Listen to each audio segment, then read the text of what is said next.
السلام عليكم ورحمة الله وبركاته. الحمد لله نحمده ونستعينه ونستغفره ونعوذ بالله من شرور أنفسنا ومن سيئات أعمالنا من يهده الله فلا مضل له ومن يضلله فلا هادي له وأشهد أن لا إله إلا الله وحده لا شريك له وأشهد أن محمدا عبده ورسوله أما بعد. கண்ணியத்திற்குரிய அல்லாஹ்வின் நல்லடியார்களே, அண்ணல் நபியின் அழகிய வரலாறு என்ற இந்த தொடரில் நேற்றைய தினம் இறுதியாக நபிகள் நாயகம் ஸல்லல்லாஹு அலைஹி வஸல்லம் அவர்கள் மதீனாவிற்கு வந்த பிறகு மஸ்ஜிது நபவியை கட்டுவதற்கு தீர்மானித்து அந்த பணியினை எப்படி மேற்கொண்டார்கள், மஸ்ஜிது நபவியிலே ஏற்படுத்தப்பட்டிருக்கிற மாற்றங்கள் என்னென்ன என்பது குறித்த தகவல்களை இறுதியாக நாம் பார்த்திருக்கிறோம்.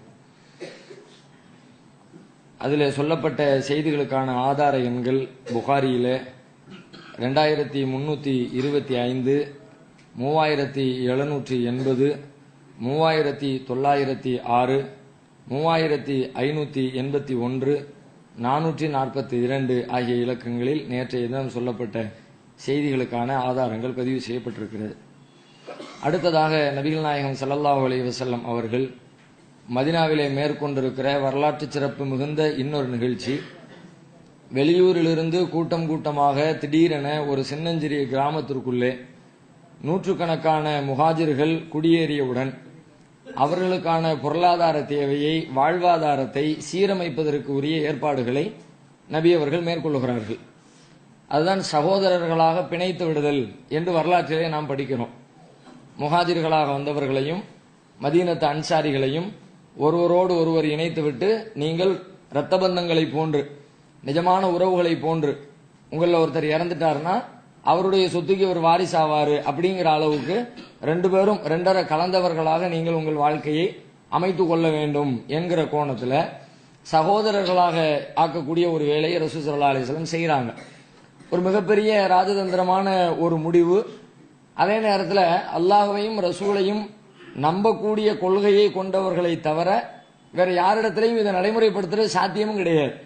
பொதுவாக உலகத்தில் கொண்டு போய் இதை சொல்லி அகதிகள் பிரச்சனையை தீர்த்து வைக்கிறதுக்கு இப்படி ஒரு நல்ல தீர்வு இருக்குது, இதை நடைமுறைப்படுத்துங்கன்னா சொல்லலாம், பிராக்டிக்கலில் வரவே வராது. இப்போ இலங்கையிலேருந்து வர்றாங்க, இந்தியாவில் வந்து குடியேறாங்க. அப்போ அவங்க இங்கே இந்தியாவில் இருக்கிறவங்க எல்லாரும் உங்களுடைய சொத்து பத்துக்கள்லாம் அவங்கள கூட்டாளி ஆக்கிங்கன்னா நடக்கிற காரியமா? அது உலகத்தில் எங்கேயுமே நடக்காது. ஆனால் இங்கே நடக்கிறது. பல வருடங்களாக கஷ்டப்பட்டு சம்பாதித்த பொருளாதாரத்தை யாருன்னே தெரியல, அவங்களுக்கு இவங்களுக்கு எந்த ரத்த பந்தமும் இல்லை, எந்த முன்னாடி எந்த அறிமுகமும் இல்லை. அப்படிப்பட்ட சம்பந்தம் இல்லாத ஆட்கள் வந்து உட்கார்ந்து இருக்கிறாங்க. இந்த வச்சுக்கோங்க, என்னுடைய சொத்துல பாதியை வச்சுக்கோங்க, என்னுடைய வியாபாரத்தில் பங்கு வச்சுக்கோங்க அப்படின்னு சொல்றாங்கன்னா எதனால சொல்றாங்க? ஒன்னே ஒண்ணுதான், அவங்களையும் இவங்களையும் இணைச்ச ஒரு கொள்கை தான் இணைச்சிருக்கிறது. அல்லாஹ்வை வணங்க வேண்டும், அல்லாஹ்வுடைய தூதரை பின்பற்ற வேண்டும் அப்படிங்கிற இந்த கொள்கை மட்டும்தான் அவங்களுக்கு இடையில உறவா இருந்துச்சே தவிர வேற எந்த விதமான முன் அனுபவமும் முன் அறிமுகமும் இல்லாத ஒரு நிலையில தான் அவங்க இருக்கிறாங்க. இது மாதிரி ரசூல் ஸல்லல்லாஹு அலைஹி வஸல்லம் இணைச்சு விடுறாங்க. இணைச்சு விட்டா உண்மையிலே அந்த சகோதரத்துவம் அவர்களிடத்துல உருவாகிறது. ஆரம்பத்தில் இதுக்கு முந்தைய அவங்களுடைய நிலைமை எப்படி இருந்துச்சு அப்படின்னு பார்த்தா, எப்ப பார்த்தாலும் சண்டை சச்சரவு, அடிக்கிறது, உதைக்கிறது, கொல்றது, அடுத்தவனுக்கு உதவி செய்யறதுங்கிறத கற்பனை கூட பண்ணி பார்க்க முடியாத ஒரு சமூகமாகத்தான் அவங்க வாழ்ந்துகிட்டு இருந்தாங்க.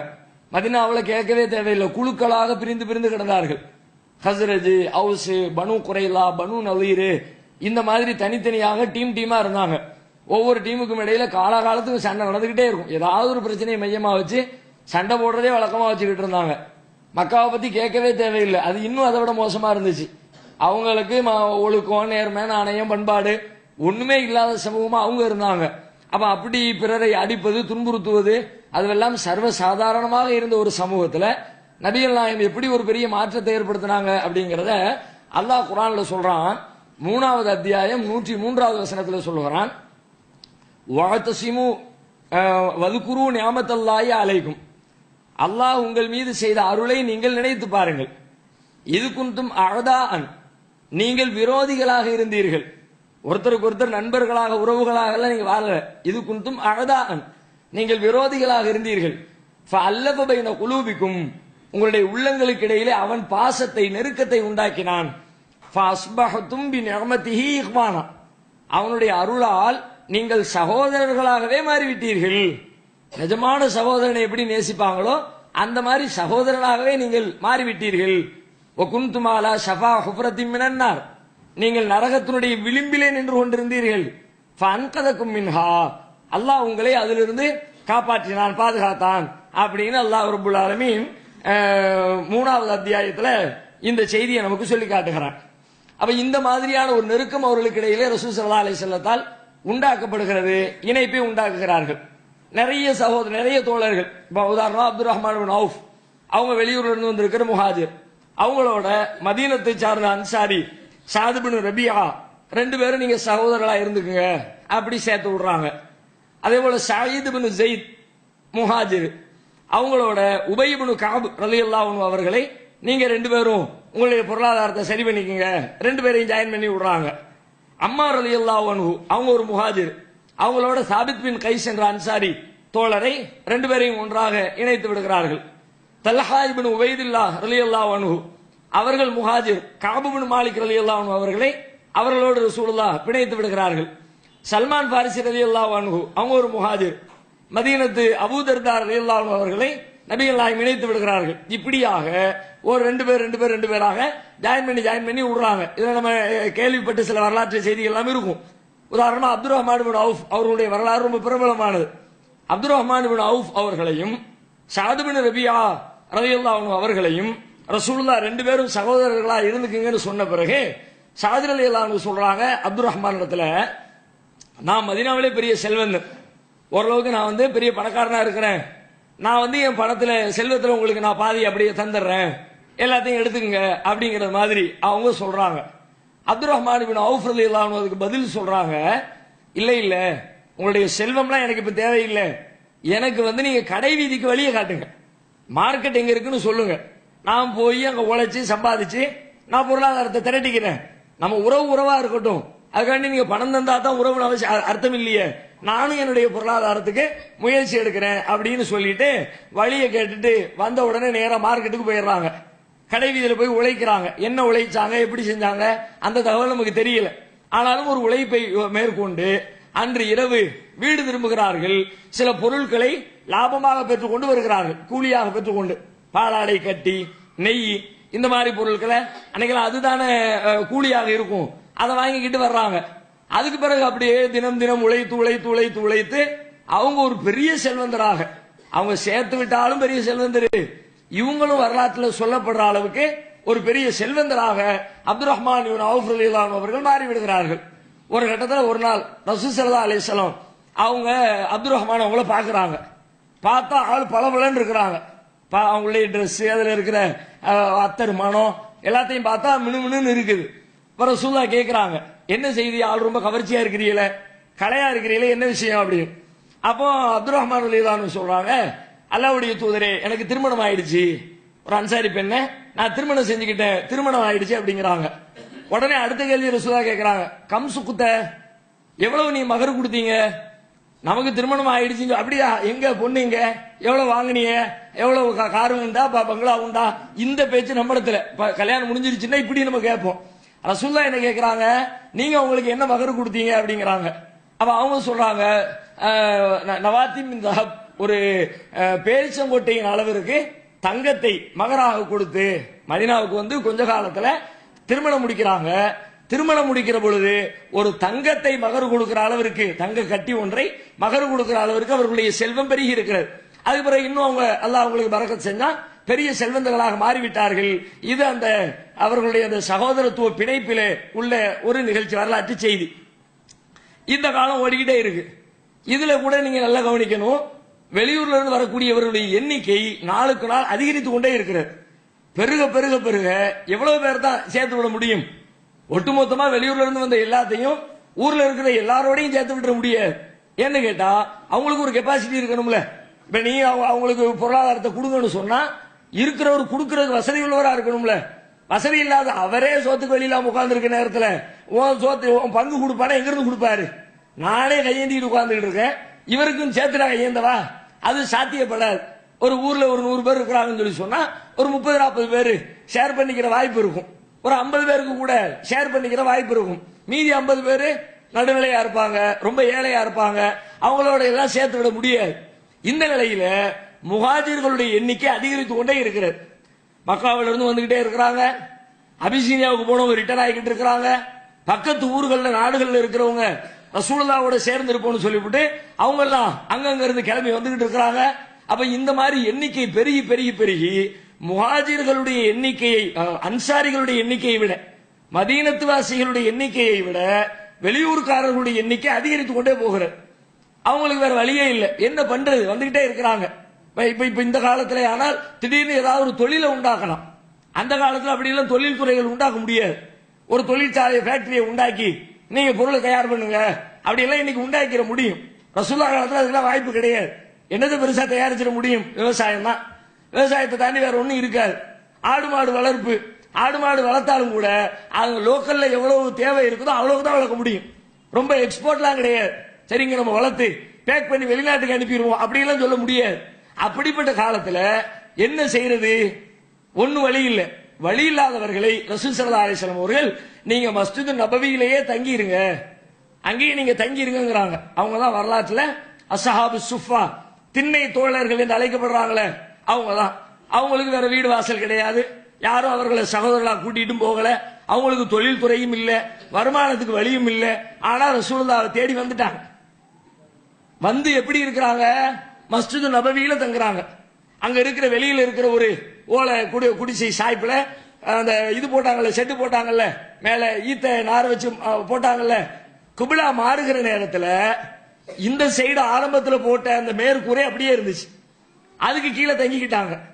குபிலா முதல்ல பாலஸ்தீன பக்கம் இருந்துச்சு, அது பிறகு காபாவை நோக்கி மாறுச்சுல்ல, மாறும் பொழுது எக்ஸ்ட்ரா அந்த பக்கம் ஒரு கூரையை போட்டாங்க.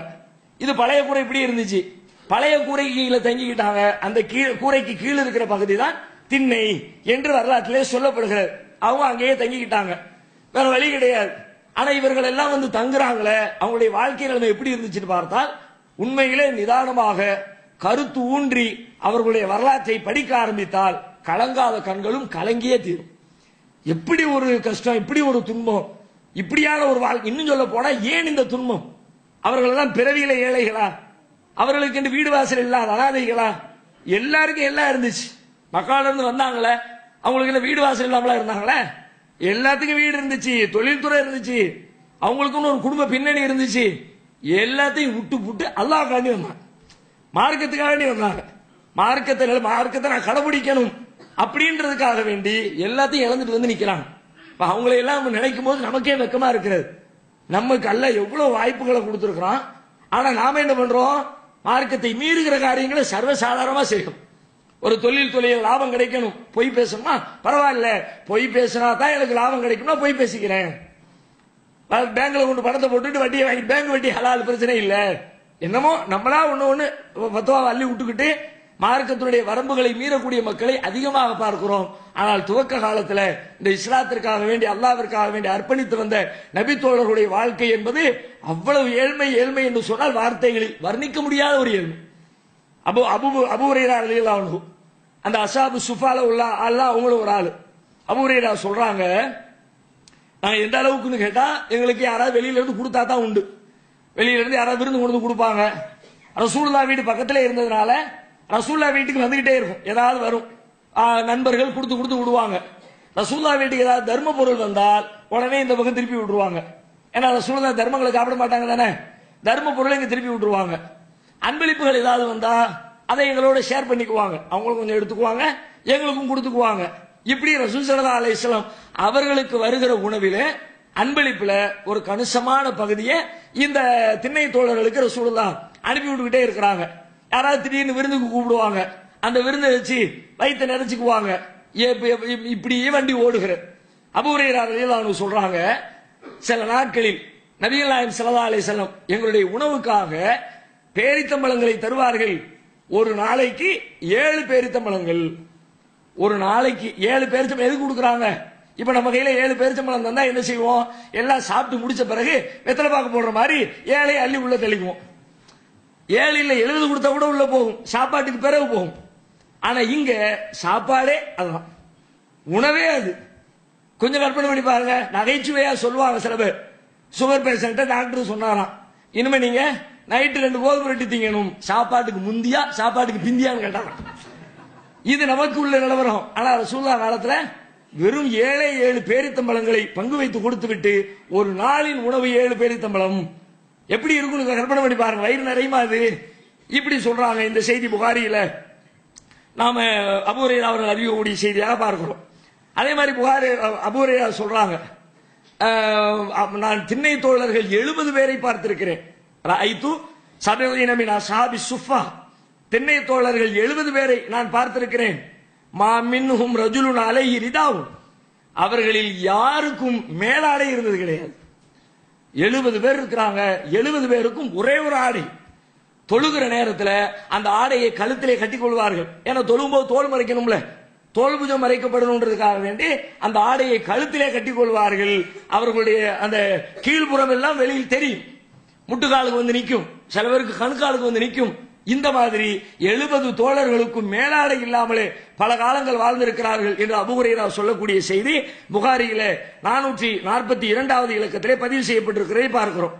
ஆமா, ரசூலுல்லாஹ் சில நேரத்தில் ஒண்ணுமே இருக்காது, தொழுகைக்கு வந்துட்டு மக்கள் போவாங்க, உடனே ரசூலுல்லாஹ் மக்களை பார்த்து அறிவிப்பு செய்வாங்க, மன்கான இந்தஹு தாமி இஸ்னைன், யாரிடத்துல 2 பேருக்குரிய உணவு இருக்கிறதோ, யார் வீட்டிலேயாவது 2 பேர் சாப்பிடுற அளவுக்கு சாப்பாடு வச்சிருக்கிறீங்களா, அவர் 3வதாக இங்கிருந்து ஒருத்தர் அழைத்துக் கொண்டு செல்லுங்கள். யாரிடத்திலே 4 பேருக்குரிய உணவு வீட்டில் இருக்கிறதோ, 4 பேர் இருக்கிறாங்க வீட்டில், 4 பேருக்குரிய உணவு இருக்கிறது. 4 பேருக்குரிய உணவுனா எக்ஸ்ட்ரா உள்ள 4 பேருடைய உணவு இல்ல, ஆல்ரெடி வீட்டில் 4 பேர் இருக்கிறாங்க, அந்த 4 பேருக்கு தேவையான உணவு வீட்டில் இருக்கிறது. அப்படிப்பட்ட நேரத்தில் 4 பேர்களுக்கு 4 பேர்களுடைய உணவு இருந்தால் இவர் இங்கிருந்து 2 பேரை கூடுதலாக சேர்த்துக் கொள்ளட்டும், எல்லாம் சேர்ந்து ஷேர் பண்ணிக்கங்க. 2 பேரையும் 3 பேரையும் கூட்டிட்டு போங்க, நீங்க கொஞ்சம் சாப்பிடுங்க, அவர் கொஞ்சம் சாப்பிட கொடுங்க, அவர் அரை வயிறாவது நிறையட்டும், ஒரு 1/4 வயிறாவது நிறையட்டும் என்று ரசூல் ஸல்லல்லாஹு அலைஹி வஸல்லம் அறிவிப்பு செய்து தோழர்களுடைய பசியை நீக்கினார்கள் என்று சொல்லக்கூடிய செய்தி புகாரியில 3581வது ஹதீஸாக பதிவு செய்யப்பட்டிருக்கிறது. அது மாதிரி ஒரு தடவை அபூ ஹுரைரா அவங்களே சொல்றாங்க, ஏன்னா இவங்க ரசூலுல்லாஹ் கூட இருந்ததுனால இது சம்பந்தமா நிறைய செய்தியை சொல்றாங்க. அவங்க பசி தாங்க முடியாம ஒரு நாள் கடுமையான பசி, அந்த பசியில மற்றவங்கள்ட்ட போய் கேட்கவும் முடியல, யாசகம் கேட்கவும் முடியல. அசாபு சுஃபாக்கள் எவ்வளவுதான் பசியில இருந்தாலும் அவங்க பிச்சை எடுத்துட மாட்டாங்க, கையேந்திரவே மாட்டாங்க. ஏன்னா ரசூலுல்லாஹ் சுயமரியாதை ரொம்ப சொன்ன காரணத்தினால பட்டினி கிடந்தாலும் கிடப்போம், ஆனால் யாரிடத்திலையும் கையேந்தி யாசகம் கேட்டு விட மாட்டோம், அதுல ரொம்ப உறுதியா இருக்கிறாங்க. இப்போ குர்ஆன்ல கூட அல்லாஹ் அந்த செய்தியை சொல்லி காட்டுகிறான்.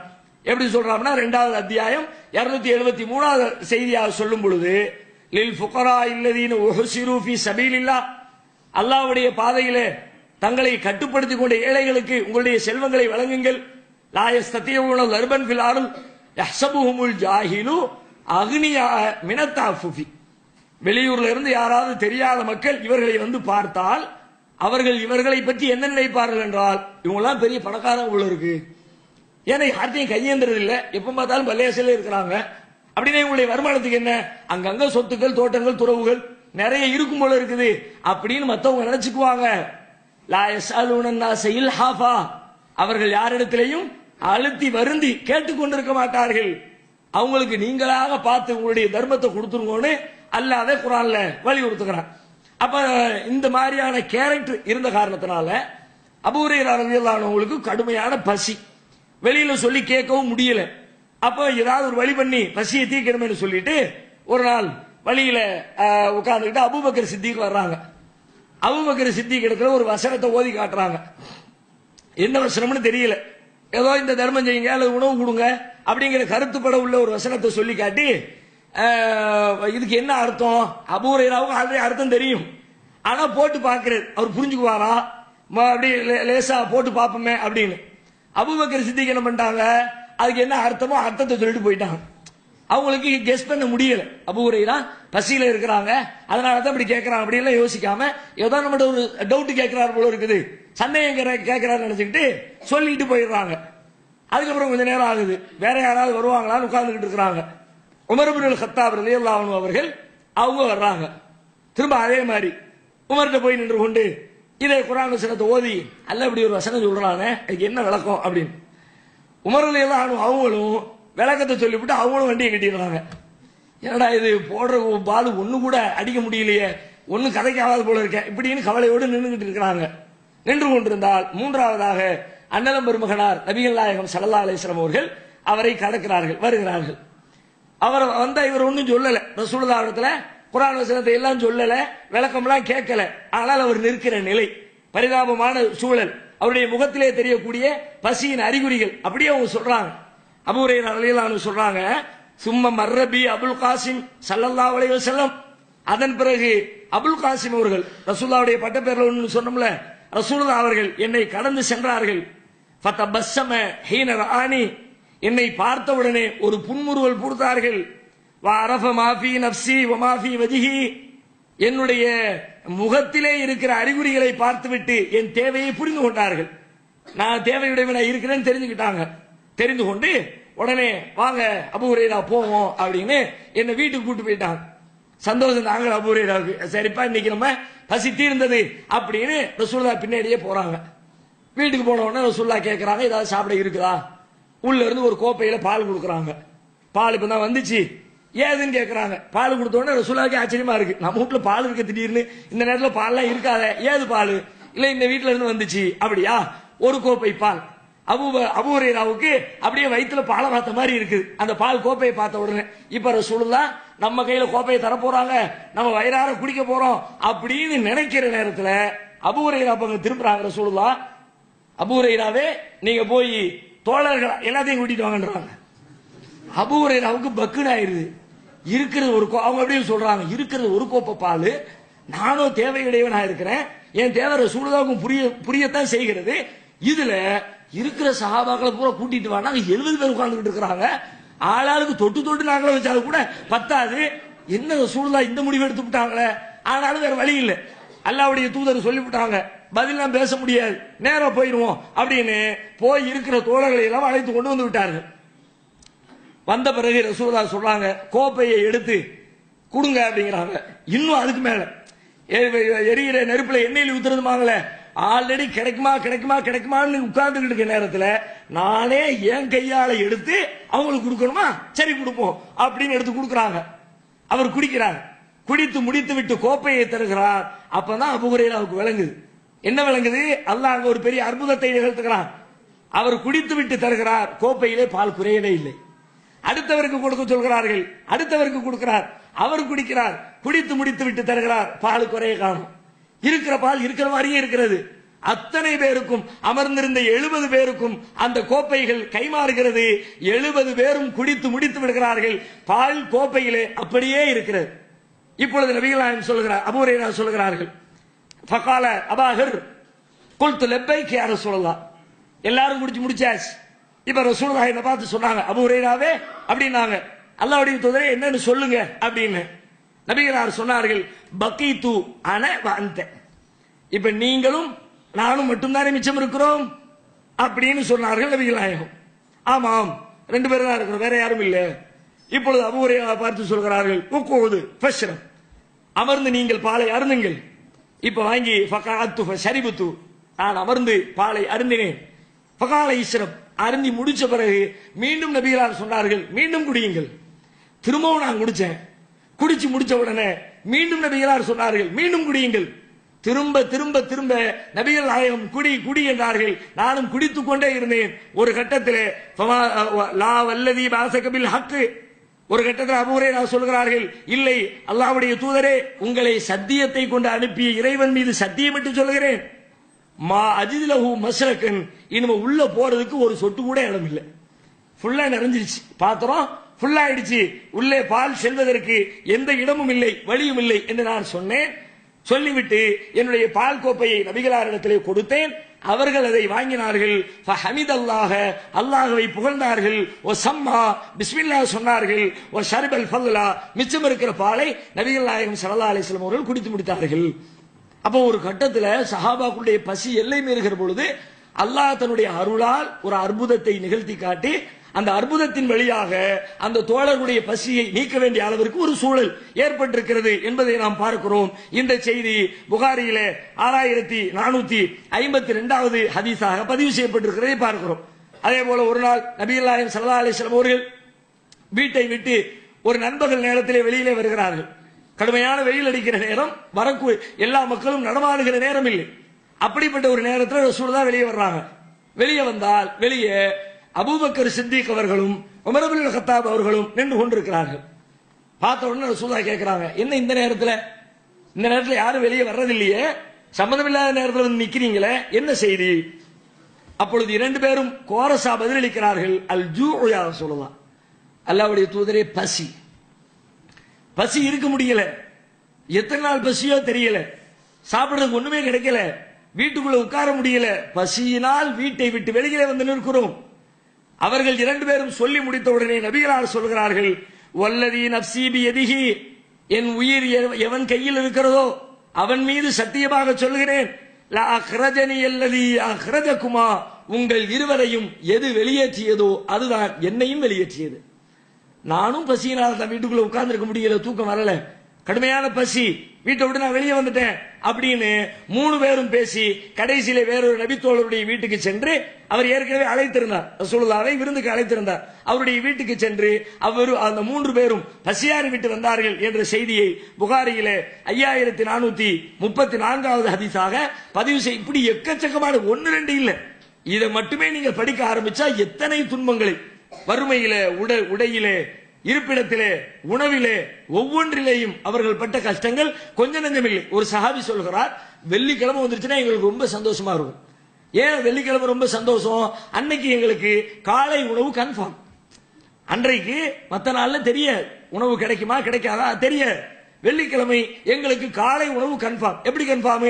ஒரு வயதான மூதாட்டி இருந்தார்கள், அவர்கள் வெள்ளிக்கிழமை தோறும் என்ன செய்வார்கள், கோதுமையையும் ஒரு வகையான கீரையையும் போட்டு ஒரு கஞ்சி ஒன்றை தயாரிப்பார்கள். தயாரித்து விட்டு வெள்ளிக்கிழமை ஜும்மா முடிந்த பிறகு அதை எங்களுக்கு விநியோகிப்பார்கள். ஜும்மா முடிஞ்ச உடனே அவர் சொல்றாரு, எப்படா ஜும்மா முடியும் பார்ப்போம், முடிஞ்ச உடனே நேராக அந்த பெண்ணிடத்தில் போய் நாங்கள் சலாம் சொல்லுவோம், அவர்கள் எங்களுக்கு அந்த உணவை தருவார்கள். சொல்லிட்டு சொல்றாரு, ஃபனஃப்ரஹு மின் அஜ்லிஹி, இதற்காகவே நாங்கள் மிகுந்த மகிழ்ச்சி அடைவோம்.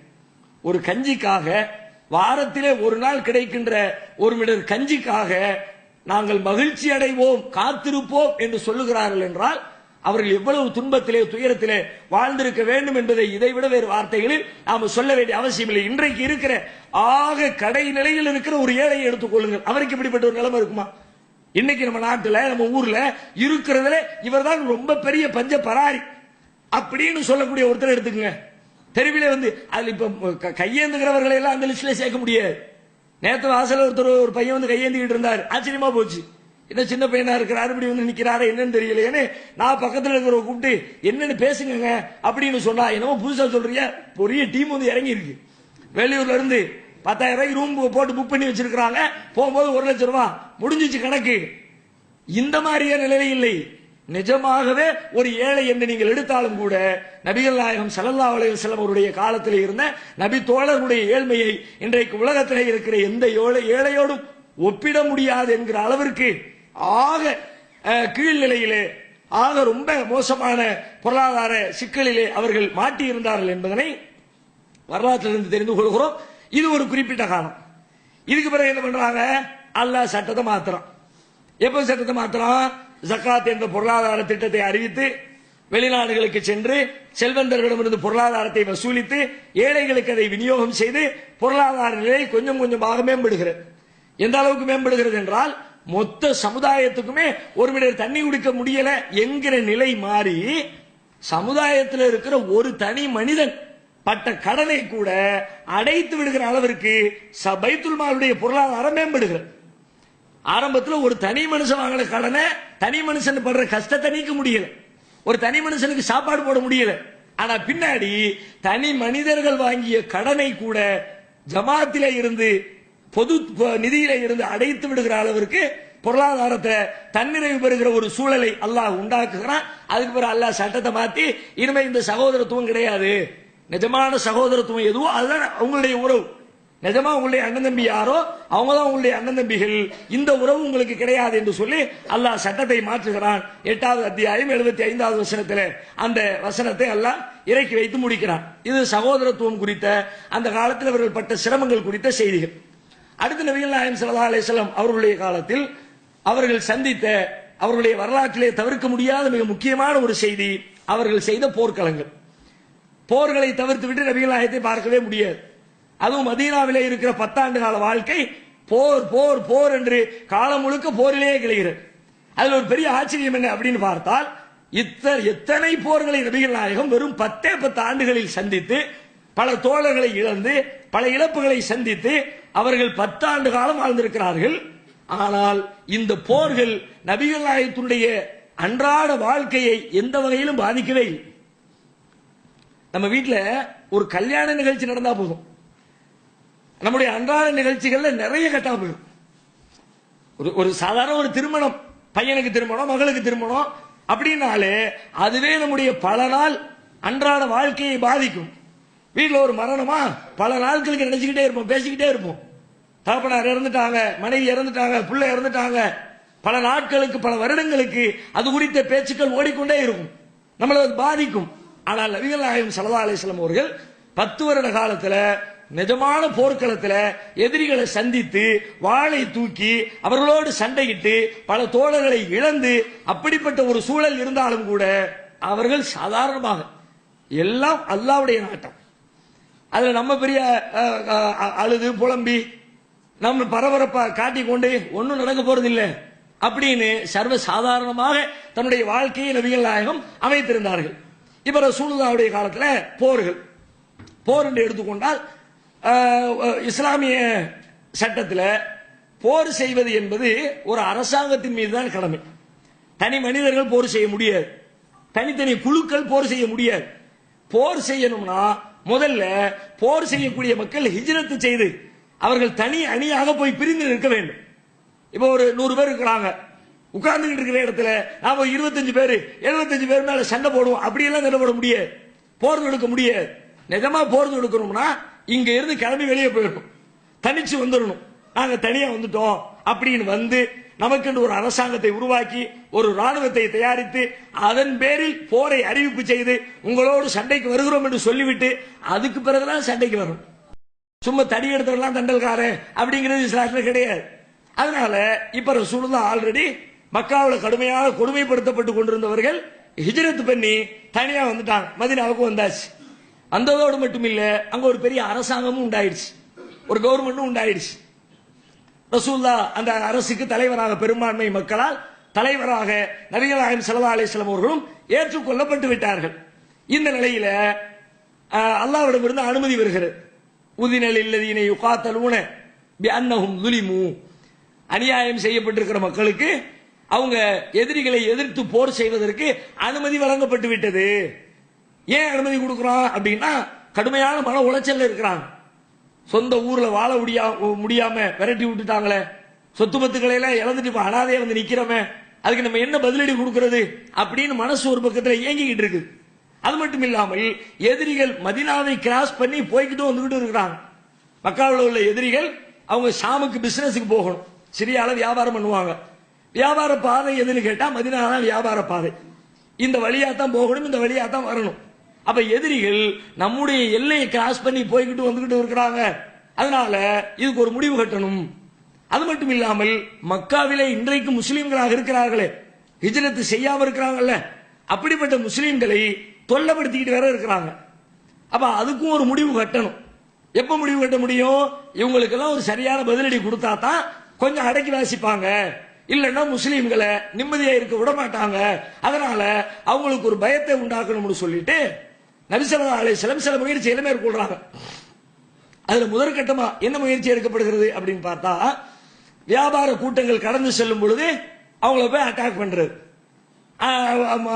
நம்முடைய பலத்தை காட்டி அவங்களுடைய பொருளாதாரத்தை நாம கைப்பற்றி கொண்டு இந்த மாதிரி வேலைகளை செய்வோம்னு முடிவெடுத்து சின்ன சின்னதாக வியாபார கூட்டங்களுக்கு மேல தாக்குதல் நடத்தக்கூடிய வேலைகளை ரசூலுல்லாஹ் செய்யறாங்க. மதீனாவுக்கு போய் ஒரு வருஷம் வரைக்கும் ஒண்ணுமே செய்யல. ஒரு வருடம் கழிஞ்சதுக்கு பிறகு இதுக்குன்னு ஒரு டீம் உண்டாக்கி 10 பேரு 20 பேரு 50 பேரு 70 பேரு இந்த மாதிரி குழுவா அங்கிருந்து ஒரு டீம் வருதுன்னு கேள்விப்பட்டாதான் உடனே கிளம்பி போங்கன்றுவாங்க. யாராவது ஒருத்தர் தலைவரா போட்டு நீங்க போங்க, இங்க இருந்து ஒரு டீம் வியாபார கூட்டம் வந்துகிட்டு இருக்குது என்னன்னு பார்த்துட்டு வாங்க. அவங்க போவாங்க, சண்டை போடுவாங்க, பொருட்களை மீட்டு கொண்டு வருவாங்க. இந்த மாதிரி நடந்துகிட்டே இருக்கிறது. கிட்டத்தட்ட ஒரு 8 சின்ன சின்ன சண்டைகள் கூட சொல்ல முடியாது, சின்ன சின்ன தாக்குதல்கள் இந்த மாதிரி ரசூல் ஸல்லல்லாஹு அலைஹி வஸல்லம் அந்த ஒரு வருஷத்துக்கு பிறகு நடத்திக்கிட்டே இருக்கிறாங்க. ஒன் பை ஒன்னா நடந்துகிட்டே இருக்கு. நடந்துகிட்டே இருக்கும்போது திடீர்னு ஒரு நாள் ஒரு செய்தி வருகிறது. ஷாமில இருந்து மக்காவுக்கு ஒரு வியாபார கூட்டம் போகிறது. வியாபார கூட்டம் எக்கச்சக்கமான பொருட்களோடு போகிறது. 1000 ஒட்டகங்களோடு வந்து கொண்டிருக்கிறார்கள். ஆனால் மக்களுடைய எண்ணிக்கை குறைவு. அவங்களுடைய பொருளாதாரம் நிறைய இருக்குது. 1000 ஒட்டகம் வருதுன்னா அவ்வளவு சரக்கு ஏத்திக்கிட்டு வர்றாங்க. அவங்கள போய் அட்டாக் பண்ணுவோம். அவங்க பெரிய போர் பாதுகாப்போட இருக்க மாட்டாங்க. நம்ம ஒரு டீமை ரெடி பண்ணிட்டு போய் அட்டாக் பண்ணி பொருட்களை கைப்பற்றிடுவோம் அப்படின்னு சொல்லிட்டு ரசூலுல்லாஹி ஸல்லல்லாஹு அலைஹி வஸல்லம் முடிவெடுத்து இங்க இருந்து வண்டியை கிளப்புறாங்க. எப்போ ஹிஜ்ரி 2 ரமலான் மாதம். அந்த வருஷம் தான் முதலாக நோன்பு கடமையாக்கப்பட்டிருக்கிறது. நோன்பு கடமையாக்க அந்த வருஷத்துல அந்த ஷாம்ல இருந்து வரக்கூடிய வியாபார கூட்டம் அபூ சுஃபியான் அவர்களுடைய தலைமையில் ஒரு கூட்டம் வந்து கொண்டிருக்கிறது. அதை அட்டாக் பண்ணுவோம்னு சொல்லிட்டு ரசூலுல்லாஹ் கிளம்பி வர்றாங்க. எவ்வளவு பேரோட வர்றாங்க அப்படின்னா கிட்டத்தட்ட ஒரு 300 சொச்சம் பேரோட வர்றாங்க. சில அறிவிப்புகள்ல 313 இருக்கிறது, சிலதுல 317 இருக்கிறது, சிலதுல 319 இருக்கிறது. ஒரு 310 இருந்து ஒரு 320 வைங்களேன். அந்த மாதிரி எண்ணிக்கையில ரசூல் ஸல்லல்லாஹு அலைஹி வஸல்லம் சஹாபாக்களை திரட்டி கொண்டு அபூ சுஃபியான் தலைமையில் வருகிற வியாபார கூட்டத்தை தடுத்து நிறுத்துவதற்காக வண்டியை கிளப்பி கொண்டு போய்கிட்டு இருக்கிறாங்க. போனா அபூ சுஃபியான் அவங்களும் பெரிய உஷாரா இருக்கிறார். அங்கங்க ஒற்றர்களை வைத்து என பெரிய வியாபார பொருட்களை கொண்டு வர்ற காரணத்தினால ஆல்ரெடி மக்காவில் மதீனாவில் பிரச்சனை இருக்குது. முகமது போய்கிட்டு வந்துகிட்டு இருக்கிற கூட்டத்தை எல்லாம் அட்டாக் பண்ணிட்டு இருக்கிறாரு.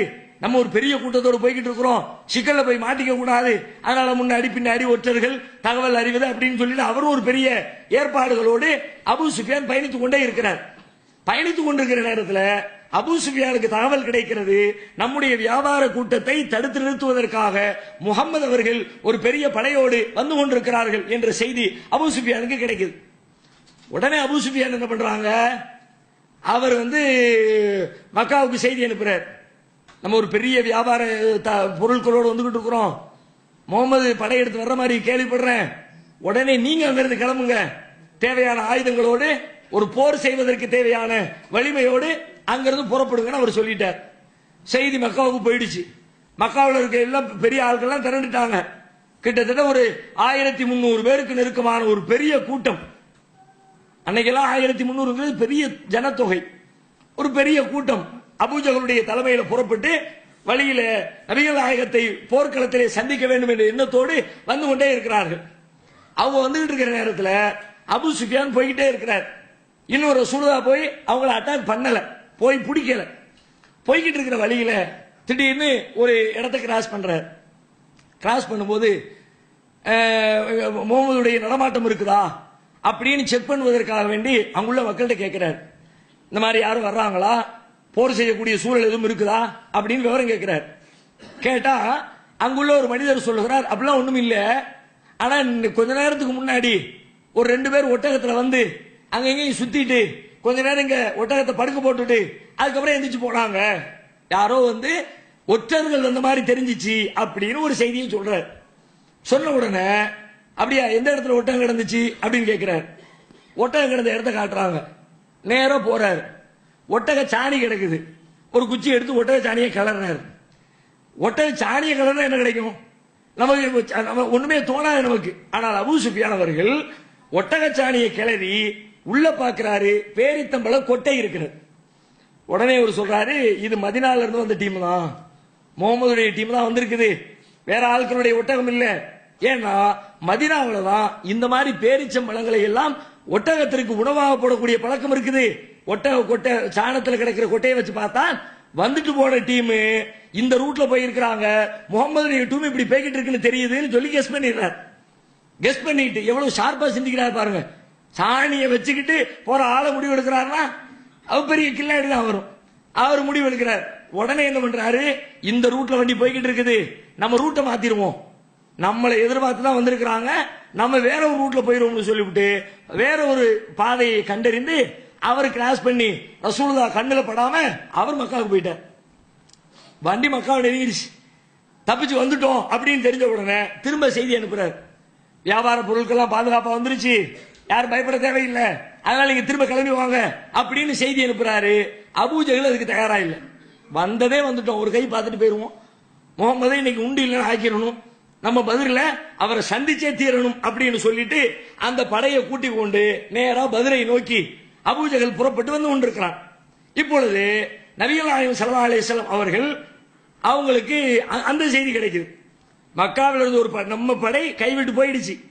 நம்ம எந்த வியாபார கூட்டத்தை அட்டாக் பண்றதுக்காண்டி வந்தோமோ அந்த கூட்டம் கைவிட்டு தப்பி போயிட்டாங்க.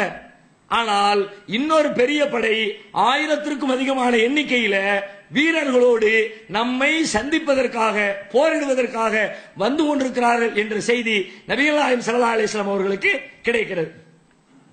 இப்ப ரசூலுல்லாஹ் என்ன செய்யறதுன்னு தெரியல. இவங்களை சந்திக்கணுமே, எப்படி சந்திக்கிறது, சந்திக்கலாம் வேண்டாமா, அல்லது நம்ம பின்னாடி மதீனாவை நோக்கி போயிருவோமா அப்படின்னு ரசூலுல்லாஹ்வுக்கு ஒரு சின்ன குழப்பம். உடனே சஹாபாக்களை எல்லாத்தையும் கூட்டிட்டு வந்து எல்லாத்தையும் ஒண்ணா உட்கார வச்சு ஆலோசனை பண்றாங்க. என்ன செய்யலாம், எதிர்த்து போரிடுவதா அல்லது பின்வாங்கி மதீனாவை நோக்கி திரும்பி விடுவதா அப்படின்னு ஆலோசனை பண்றாங்க.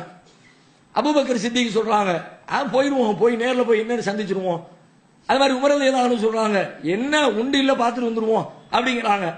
இப்படி முஹாஜிர்கள் எல்லாம் போரை சந்திப்போம் சந்திப்போம் சந்திப்போங்கிறாங்க. ரசூல் ஸல்லல்லாஹு அலைஹி வஸல்லம் என்ன பண்றாங்க, அவங்க சொல்ல சொல்ல திரும்ப திரும்ப கருத்து சொல்லுங்க கருத்து சொல்லுங்க கருத்து சொல்லுங்கிறாங்க. அவங்க சொல்லிக்கிட்டே இருக்கிறாங்க. ஆனாலும் சொல்ல திருப்தி அடையாம கருத்து கேட்டுக்கிட்டே இருக்கிறாங்க. இப்போ ஒரு அன்சாரி சஹாபி எந்திக்கிறார், அல்லாஹ்வுடைய தூதரே நீங்க சொல்றதை பார்த்தா எங்கள் கருத்து என்ன என்று தெரிந்து கொள்ளத்தான் கேட்பதை போல இருக்கிறது. ஏன்னா அந்த டீம்ல அன்சாரிகள் தான் அதிகமா இருக்கிறாங்க. கிட்டத்தட்ட 230 அன்சாரிகள் இருக்கிறார்கள், ஒரு 83 84 முஹாஜிர்கள் இருக்கிறார்கள். அப்போ அன்சாரிகளுடைய கருத்தை கேட்டு முடிவெடுக்கணும் என்பதற்காக ரசூலுல்லாஹ் திரும்ப திரும்ப கேட்கிறாங்க. இப்போ ஒரு சஹாபி எந்திக்கிறார், யாரு, மிக்தாத் இப்னு அம்ர் என்று சொல்லப்படுகிற ஒரு நபித்தோழர் எழுகிறார்.